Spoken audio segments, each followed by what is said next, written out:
86 kasus rabies.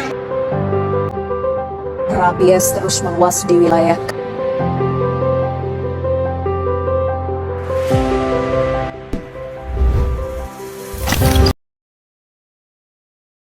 Bagaimana penularan rabies dan cara pencegahannya? Yuk, kita simak. Rabies adalah penyakit infeksi yang biasanya ditularkan oleh anjing. Maka dari itu, biasa disebut dengan anjing gila. Selain anjing, ada juga hewan yang bisa menularkan rabies, contohnya seperti monyet, kucing, kelelawar, rakun, dan musang.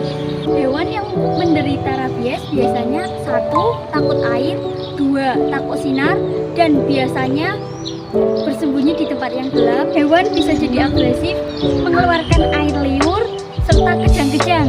Virus rabies ditularkan melalui manusia melalui gigitan, cakaran atau air liur yang masuk lewat gigi yang terbuka atau virus yang masuk lewat mata dan mulut.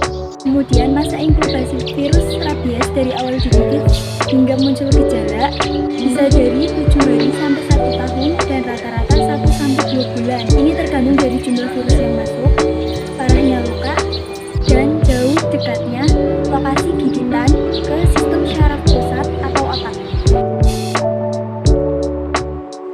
Manusia yang tertular rabies biasanya tidak spesifik pada badan pegal, mual, demam, kesemutan pada bekas gigitan luka.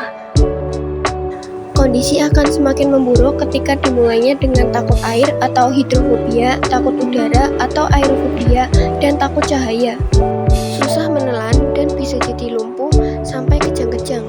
Penyakit rabies ini benar-benar mematikan jika tidak dicegah dari awal, karena sampai saat ini belum ada pengobatan kalau virus rabiesnya sudah sampai ke sistem saraf pusat atau otak.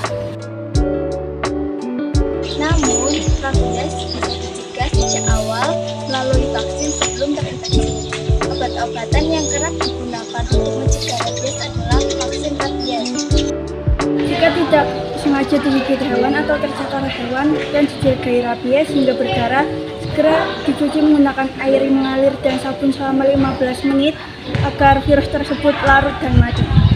Pencegahan rabies dapat dilakukan dengan memberikan vaksin rabies pada hewan peliharaan Anda setiap 1 tahun 1 kali, dan segera melapor ke puskesmas atau rumah sakit terdekat bila digigit hewan terdeteksi rabies agar mendapatkan vaksin anti rabies.